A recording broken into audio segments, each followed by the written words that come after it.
일본 발끝에도 못 미치는 하찮은 나라 주제 어디 감히 일본 문화랑 대등하다고 생각하는 거야. 한국 따위가 일본을 상대하겠다고 아무리 발악해봤자 결국 일본 아래서 기어다니 신세라고. 여기 일본 문화의 위대함을 굳게 믿으며 자신들의 문화가 세계의 중심이라 여기는 한 예술가가 고개를 빳빳이 세우며 우쭐대고 있습니다. 그는 항상 한국을 일본의 발 아래 있는 듯 당연하게 여겼고 한국은 결코 일본을 넘어설 수 없다며 자신만만하게 큰 소리치곤 했죠. 그러던 어느 날 한국의 한 문화 교류 페스티벌에서 한국 문화에 열광하는 사람들을 접하고는 크게 분노했다 하는데요. 과연 이 페스티벌에서 어떤 일이 있었던 걸까요? 오늘의 사연 시작해 보겠습니다. 가죽 서류 가방을 쥐고 있는 제 손이 약간 떨리기 시작했어요. 일본 서해에 20년을 바쳐온 저 나카무라 히로시가 인천국제공항 도착장에 서서 처음으로 한국의 공기를 들이마시고 있었거든요. 교토에서의 비행은 길지 않았어요. 2시간도 안 걸렸으니까요. 하지만 완전히 다른 세상에 발을 들인 듯한 기분이 들었어요. 일본에서는 서해 대가로 불리는 제가 교실에 들어가면 제자들이 깊이 인사를 했고 미술관들은 제 작품을 윈도우에 전시해줬어요. 심지어 교토시장님도 제 작품 하나를 사무실에 걸어두셨죠. 아시아 문화 교류 페스티벌은 내일 아침부터 시작이니까 주최 측에서 누군가 마중을 나와 있을 거라 생각했어요. 제가 일본에서 가장 존경받는 서예가 중 한 명이니까요. 분주한 공항을 둘러보니 살짝 불안감이 스쳤어요. 머리 위로 보이는 표지판들이 제 눈에 들어왔는데 대부분 한국어로 되어 있고 그 밑에 영어 번역만 있었어요. 일본어도 있을 줄 알았는데 없더라고요. 일본에서 한국을 찾는 관광객이 얼마나 많은데 말이죠. 조금 의아했어요. 그때 10대 소녀들 무리가 지나가면서 한국어로 신나게 떠들며 셀카를 찍고 있었어요. 그들의 활기찬 에너지가 공항을 가득 채웠는데 제 서예 교실에서 느낄 수 있는 조용하고 경건한 분위기와는 완전히 다른 느낌이었어요. 그들은 알록달록한 옷을 입고 있었고 영어 문구가 프린트된 티셔츠를 입은 채로 가방에 한국 아이돌처럼 보이는 배지를 달고 다니고 있었어요. 저는 휴대폰을 꺼내 페스티벌 초청 이메일을 열어봤어요. 주최 측에서 교통편을 제공해준다고 했던 것 같은데 혹시 제가 잘못 이해한 건 아닌가 싶었어요. 주변 표지판에 있는 한국어 글자들이 마치 하나의 퍼즐처럼 느껴졌어요. 한자 몇 글자는 알아볼 수 있었지만 한국어로 된 글자들, 그러니까 한글이라고 불리는 문자들은 도저히 읽을 수가 없었어요. 제 표정이 난처해 보였는지 젊은 공항 직원 한 명이 다가와서 영어로 도움이 필요하세요? 라고 물었어요. 아, 네, 제가 살짝 당황해서 대답했어요. 저는 아시아 문화 교류 페스티벌 때문에 왔는데 누군가 저를 마중 나와 있다고 들었거든요. 직원은 친절하게 미소를 지으며 정보 데스크가 저기 있어요 하고 파란색 카운터를 가리켰어요. 거기서 페스티벌 주최 측에 연락해 보실 수 있을 거예요. 저는 작은 캐리어를 끌고 정보 데스크 쪽으로 걸어갔어요. 인천공항의 반짝이는 바닥과 유리로 둘러싸인 현대적인 건축물들 사이에 있으니 묘하게 이질적인 기분이 들었어요. 일본에서는 제 예술이 모든 것을 설명해줬거든요. 사람들은 전통 서예의 힘을 알아줬고 각 분놀림이 몇 세기 동안 전해 내려온 역사와 의미를 담고 있다는 걸 이해했죠. 정보 데스크에 도착하니 단정한 유니폼을 입은 젊은 남성이 저를 맞아줬어요. 상황을 설명하자 그가 빠르게 한국어로 몇 통의 전화를 걸었어요. 대화를 이해할 수는 없었지만 일본어와는 다르게 활기차고 리드미컬한 한국어의 어투가 인상적이었어요. 나카무라 선생님, 그가 마침내 말을 건넸어요. 픽업 일정에 착오가 있었던 것 같습니다. 주최 측에서 사과드리며 곧 택시를 보내드린다고 하네요. 15분 정도 후에 도착할 예정입니다. 감사 인사를 하고 근처 벤치에 앉아 기다렸어요. 사람들로 북적이는 공항을 바라보며 또 한 번 놀란 게 있었어요. 젊은 한국인들은 자기 자신에게 꽤나 자신감이 있어 보였어요. 제 제자들에게 늘 강조하던 예절과는 다른 그들의 여유롭고 자연스러운 움직임 속에서 저마다의 개성이 느껴졌죠. 제 생각은 내일 열릴 페스티벌로 이어졌어요. 몇 줄을 공들여 완성한 작품들, 균형을 맞춘 글자 하나하나를 신중하게 챙겨왔죠. 일본에서는 이런 작품들이 많은 사람들의 주목을 받았어요. 그런데 이렇게 최첨단 기술로 가득한 공항, 심지어 쓰레기통조차도 디지털화된 이곳에 앉아 있으니 왠지 모르게 약간의 의구심이 들기 시작했어요. 과연 여기 사람들이 전통 일본 서예의 섬세한 아름다움을 이해할 수 있을까? 각 분놀림에 담긴 수년간의 연습과 정성을 알아봐 줄까? 인내와 절제가 필요한 예술의 가치를 느낄 수 있을까? 그때 핸드폰 알림 소리가 생각을 끊었어요. 택시가 도착했다는 메시지였어요. 저는 자리에서 일어나 재킷을 정리하고 짐을 챙기며 마음속에 의심을 밀어냈어요. 저는 제 분야에서 인정받는 장인이니까요. 사람들이 제 작품을 보면 반드시 그 가치를 알아줄 거라고 믿었어요. 하지만 제가 예상치 못한 것은 진짜 배움은 이제부터 시작이라는 사실이었고, 한국에서 제가 생각했던 것보다 훨씬 많은 것을 배우게 될 거라는 점이었어요.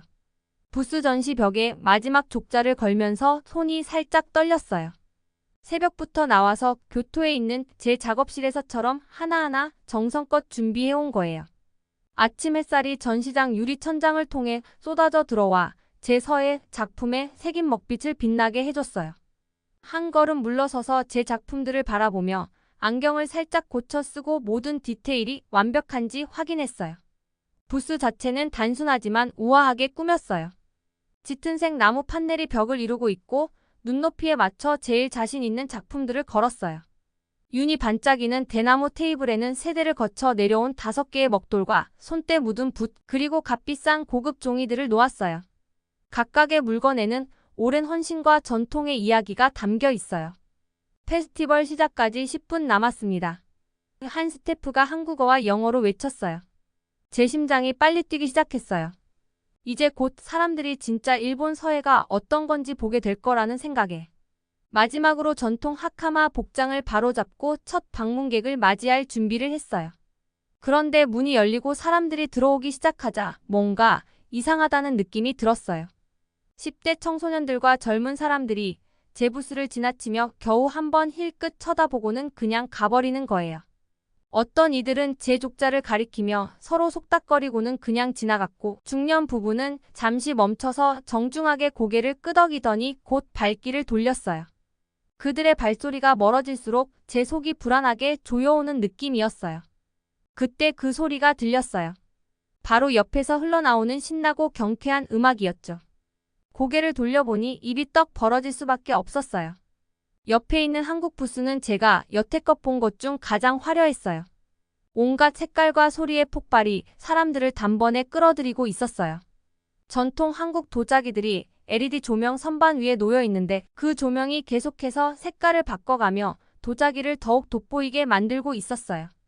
도자기 뒤쪽으로는 거대한 화면이 인기 한국 드라마 장면들을 틀어주고 있었어요. 고등학생 몇 명이 자기들이 좋아하는 배우를 보자마자 소리를 지르며 흥분하는 모습이 눈에 들어왔어요. 그 부스는 정말 영리하게 꾸며져 있었어요. 여러 구역으로 나뉘어 있어서 자연스럽게 흘러가는 구조였어요. 한쪽엔 전통 한복을 현대적으로 스타일링해 전시해놨고 젊은 여성들이 몰려들어 그 앞에서 셀카를 찍느라 바빴어요. 다른 코너에서는 한 아티스트가 전통 한국화를 그리면서 헤드폰을 쓰고 인터넷으로 생중계까지 하고 있었어요. 다시 제 조용하고 전통적인 부스를 돌아보니 얼굴이 화끈거렸어요. 한국 부스는 에너지와 대화로 넘쳐나고 있는데 제 부스는 박물관처럼 아름답긴 해도 너무 멀게만 느껴졌어요. 어린 여자아이가 제 서예를 힐끗 보더니 엄마에게 이거 뭐라고 쓰여 있어? 하고 묻는데 엄마는 어깨를 으쓱하더니 그냥 지나가더라고요.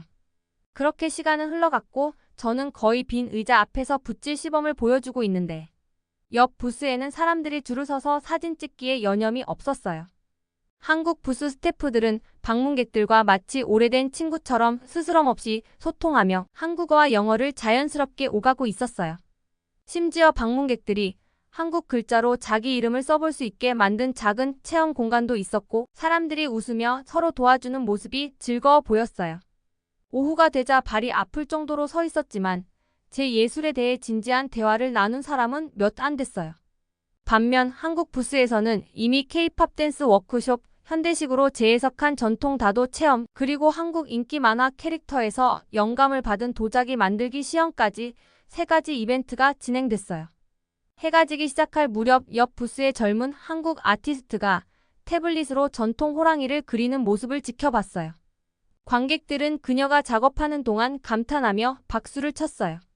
그녀가 그리는 호랑이는 고풍스럽고 현대적인 매력이 공존하는 느낌이었어요. 전통적인 용맹한 호랑이지만 화려한 스트리트웨어를 입고 있는 모습이었죠.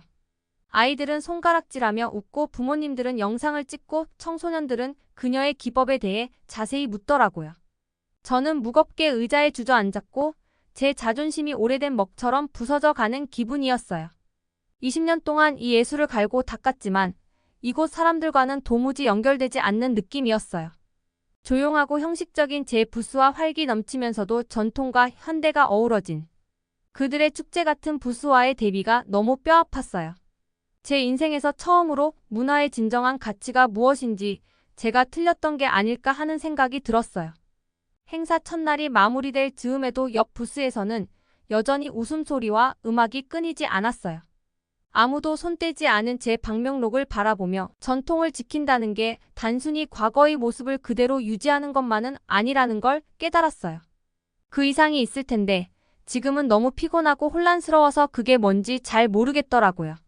그날 밤 잠을 이룰 수가 없었어요. 호텔 침대에 누워 천장을 바라보며 서울의 네온 불빛이 방 안에 형형색색의 그림자를 들이우는 걸 가만히 보고 있었어요. 핸드폰을 보니 새벽 2시였지만 잠이 올 것 같진 않았어요. 뭔가 배울 수 있을지도 몰라 하고 혼잣말을 하며 태블릿을 집어들었어요.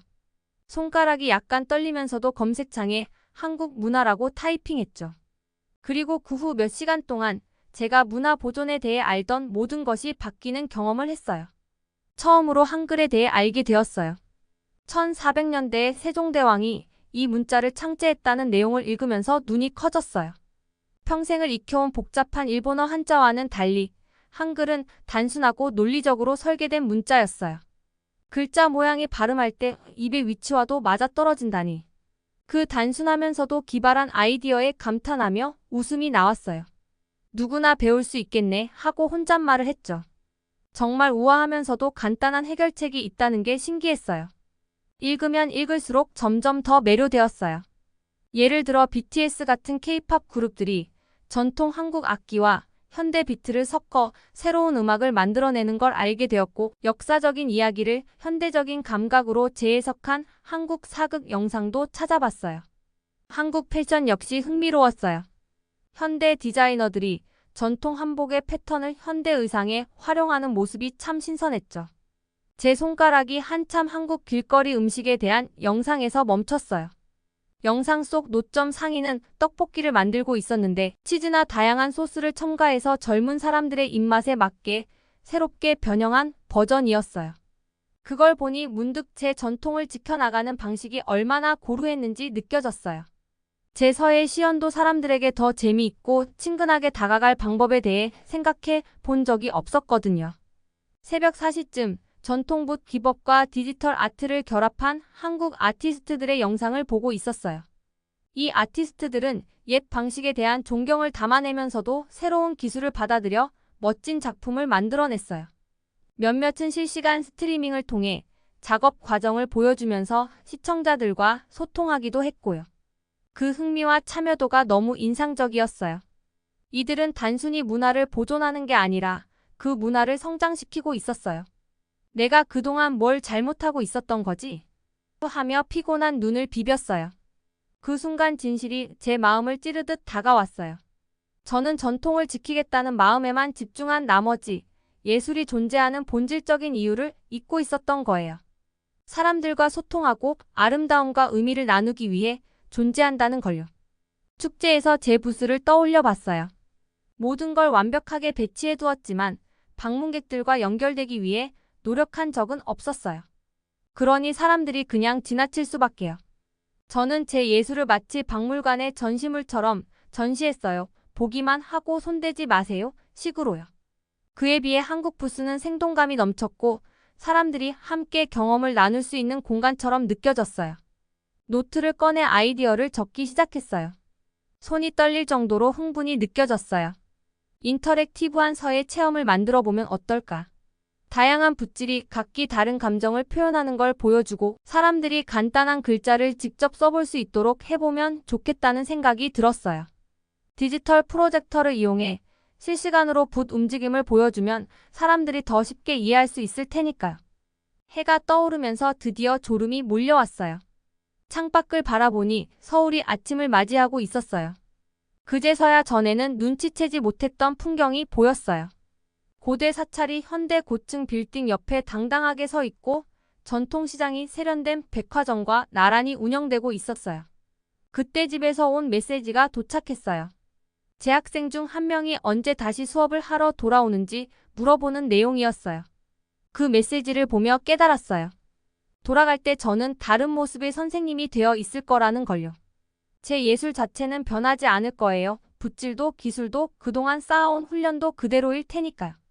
하지만 그걸 나누는 방식은 완전히 달라질 거예요. 고마워요. 한국하고 속삭이며 눈을 감았어요. 전통을 지킨다는 건 유리관에 가둬두는 게 아니라 숨쉴 공간을 주고 변화하게 하고 사람들 마음속에 살아있게 하는 거라는 걸 알려줬어요.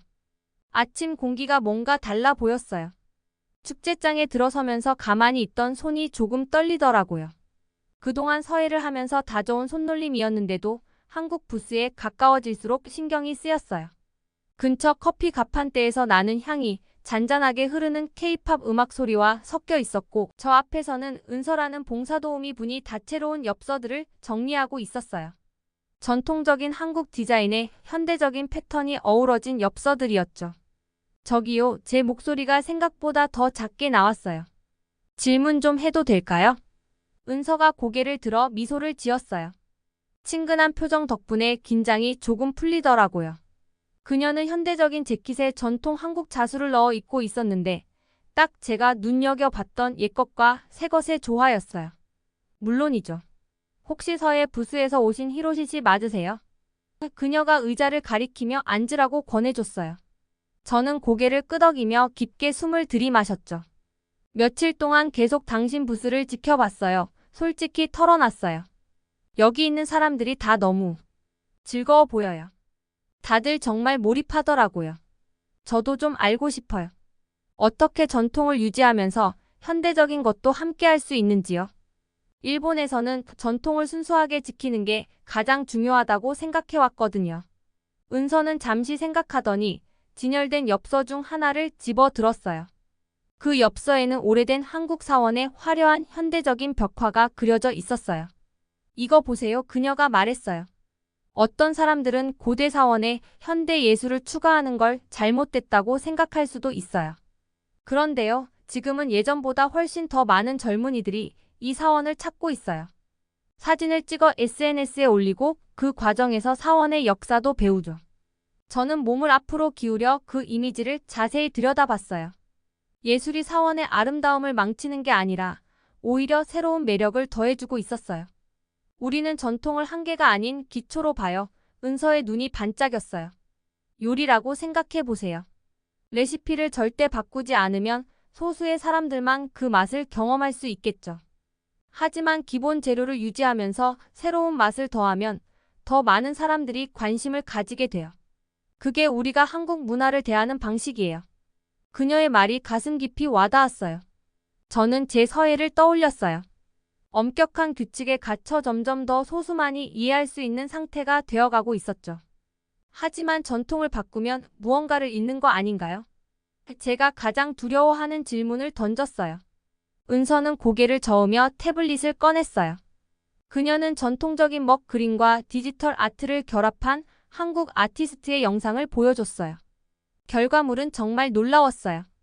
고대 기법이 현대의 이야기를 살아 숨쉬게 만들고 있었어요. 이 아티스트들은 옛 방식을 잊지 않았어요. 그녀가 설명했어요. 그걸 바탕으로 새로운 것을 쌓아 올린 거죠. 마치 튼튼한 건물 위에 새 층을 추가하는 것처럼요. 기초는 그대로지만 이제 더 많은 사람들이 그 공간을 누릴 수 있는 거예요. 우리 대화 중에 축제 방문객들이 부스로 하나둘씩 찾아왔어요. 저는 은서가 어떻게 각 사람과 소통하는지 지켜봤어요. 그녀는 청소년들에게 전통 한국 패턴이 들어간 K-팝 스타들의 뮤직비디오를 보여주면서 설명했고, 부모들에게는 자녀들이 보는 영화와 전통 이야기를 비교해가며 이야기했어요. 있잖아요. 그녀가 저를 보며 다시 말을 걸었어요. 20년 전만 해도 많은 젊은 한국 사람들이 전통 문화에 관심이 없었어요.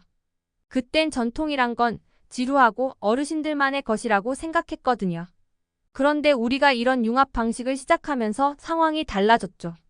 지금 시대에 맞게 이걸 어떻게 의미 있게 만들 수 있을지 고민하기 시작했어요. 당신 부스에 온 아이들이 메모를 하면서 더 배우고 싶어 하는 게 눈에 보여요. 맞아요. 은서가 손뼉을 쳤어요. 사람들에게 전통이 그들의 일상과 어떻게 연결되는지 보여주면 더 깊이 알고 싶어 하게 돼요. 그건 마치 다리를 놓는 것 같아요. 한쪽은 역사에 뿌리를 두고 있고 다른 한쪽은 미래로 이어지죠. 그녀는 휴대폰을 꺼내 사진 몇 장을 보여줬어요. 여기 보세요. 고등학생들이에요. 지난달에 이 친구들이 한복 디자인과 스트리트 패션을 결합한 패션쇼를 열었어요. 그 친구들의 할아버지, 할머니가 보러 오셨는데 양쪽 세대 모두 정말 좋아하셨어요. 아이들은 전통 디자인을 배우고 어르신들은 그 문화가 새로운 방식으로 살아남는 걸 보셨어요. 제 머릿속에 다양한 가능성이 떠올랐어요. 저도 서예로 이런 걸 해볼 수 있을까요? 예를 들어 고대 문자가 어떻게 현대 글꼴로 발전했는지 보여주거나 학생들이 전통 붓으로 좋아하는 노래 가사를 쓰는 워크숍을 열어볼 수도 있겠다는 생각이 들었어요. 그런데 언제가 지나치게 변화를 주는 순간인지 어떻게 알아요? 여전히 전통의 본질을 잃을까 걱정이 됐어요. 은서의 답은 간단하면서도 강력했어요.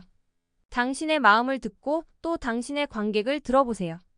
사람들이 그것에 공감하고 배우고 원래 전통에 대해 호기심을 느낀다면 올바른 길을 가고 있는 거예요. 문화는 박물관 안에 갇히라고 있는 게 아니잖아요. 사람들 마음속에서 숨쉬고 성장하고 살아가야 하죠. 아침이 오후로 넘어가면서 축제장은 점점 더 많은 사람들로 북적였어요. 저는 사람들이 부스 사이를 오가는 모습을 새로운 시선으로 바라봤어요. 그들은 전통을 거부하는 게 아니라 그것을 현대 생활에 녹여내려고 하고 있었어요. 미소 짓는 얼굴, 신나게 나누는 대화, SNS에 공유되는 사진 하나하나가 전통이 오래되고 새로운 동시에 가능하다는 걸 보여주고 있었죠. 저는 자리에서 일어나며 며칠 동안 느껴보지 못했던 가벼운 마음이 들었어요. 감사합니다, 은서 씨. 고개를 약간 숙이며 인사했어요. 정말 많은 걸 생각하게 해주셨어요. 은서가 따뜻하게 웃었어요. 내일도 오세요. 우리가 전통 한국 공예를 SNS로 어떻게 알리는지 보여드릴게요. 서예에도 아이디어가 되실지도 모르죠. 부스로 돌아가는 길에 제 붓과 벼루를 다른 시선으로 바라봤어요. 그건 단순히 과거를 지키기 위한 도구가 아니라 미래로 이어지는 다리가 될 수도 있겠다는 생각이 들었어요. 한국에 온 이후 처음으로 앞으로가 기대되기 시작했어요. 전시 마지막 날, 저는 가지고 온 짐들을 차에 싣고 주차장을 둘러보니 아침 해가 높이 떠서 서울의 현대적인 건물들이 마치 거울처럼 반짝이고 있었어요. 그 반사된 모습 속에는 옛것과 새로운 것이 공존하는 서울이 담겨 있었죠. 고대 사원과 세련된 고층 빌딩이 함께 어우러지고 전통시장 옆에 트렌디한 카페가 있는 모습이요.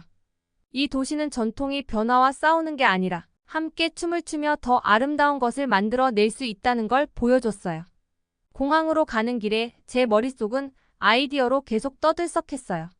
교토에 있는 제 작은 작업실을 사진 장비를 놓을 공간이 있도록 새로 배치하는 상상을 했죠. 전 세계 학생들이 제 작업을 보고 배울 수 있도록 가상 서예 수업을 열어볼까 생각도 들고요.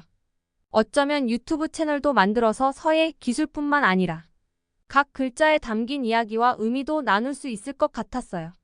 이런 변화들이 이제는 더 이상 두렵지 않았어요. 오히려 몇 년 만에 처음으로 새로운 활력이 느껴졌어요. 전통을 너무 지키려다 보면 오히려 그것을 가로막고 있었던 거예요. 진정으로 전통을 존중한다는 건 그것이 성장하고 새로운 세대와 연결될 수 있도록 돕는 것이라는 걸 깨달았어요. 인천국제공항에서 비행기가 이륙할 때 아래로 작아져가는 서울을 내려다봤어요. 이 도시는 제가 알고 있다고 생각했던 문화와 예술에 대해 모든 걸 뒤흔들었죠. 기내 가방 속에는 은서가 준 붓이 정성스럽게 쌓여 있었어요. 그 붓은 옛것과 새로운 것이 완벽하게 어우러질 수 있다는 걸 상징하는 것 같았어요. 저는 노트를 꺼내서 작업실에 새로운 배치를 스케치하기 시작했어요. 제 필체가 왠지 달라 보였어요. 여전히 정교하지만 더 여유로워진 느낌이었죠. 마치 제 필체도 자유롭게 숨쉬는 법을 배운 듯 했어요. 페이지 맨 위에 이렇게 적었어요. 전통은 숨어서 머무르는 벽이 아니라 새로운 걸 쌓아 올릴 수 있는 토대다. 승무원이 이제 비행기가 순항 고도에 올랐다고 안내했고 저는 의자에 기대어 편안함과 동시에 에너지가 넘치는 감정을 느꼈어요. 한국에서의 일주일은 제게 예상치 못한 방식으로 큰 변화를 가져다 줬어요. 장인으로서 왔지만 세상을 배우는 학생의 마음으로 돌아가는 기분이었죠. 제 예술을 오늘날의 세상에서 살아 숨쉬게 하는 방법을 배우고 싶어졌어요. 때로는 가장 위대한 전통이란 변화를 받아들이는 것임을 깨닫게 되었어요.